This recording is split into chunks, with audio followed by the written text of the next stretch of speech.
എന്നാലും ഓയോ ഇത് വല്ലാത്ത ചതിയായിപ്പോയി, കൊടും ചതി. ഓയോയുടെ പുതിയ പോളിസി വന്നതിന് ശേഷം കമിതാക്കളുടെ നെഞ്ചിൽ തീയാണ്. സദാചാര പോലീസുകാരെ ഭയക്കാതെ പ്രണയ ജോഡികൾക്ക് മിണ്ടിയും പറഞ്ഞുമിരിക്കാൻ ഓയോയും ഇനി സമ്മതിക്കില്ല.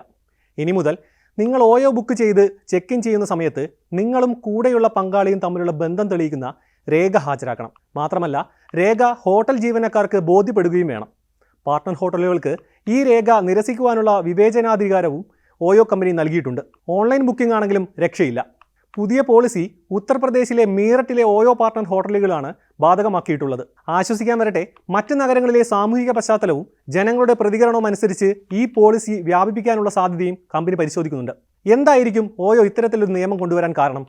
മറ്റൊന്നുമല്ല, UP മീററ്റിലെ സദാചാരവാദികളാണ് ഇതിന് പിന്നിൽ. വിവാഹം കഴിയാത്ത പങ്കാളികൾക്ക് റൂം നൽകുന്നതിനെതിരെ മീററ്റിൽ നിന്നും ധാരാളം പരാതികൾ ഓയോയ്ക്ക് ലഭിച്ചതിനെ തുടർന്നായിരുന്നു പോളിസി മാറ്റാൻ ഓയോ തീരുമാനിക്കുന്നത്.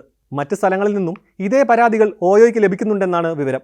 ഓയോയിലെ സർവീസുകൾക്ക് സമൂഹത്തിൽ നിലനിൽക്കുന്ന പ്രതിച്ഛായ മാറ്റിയെടുക്കുന്നതിൻ്റെ ഭാഗമായാണ് പോളിസി മാറ്റമെന്നും റിപ്പോർട്ടുകളുണ്ട്.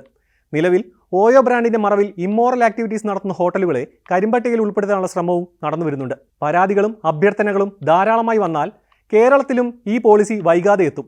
സോ കമിതാക്കൾ ജാഗ്രത.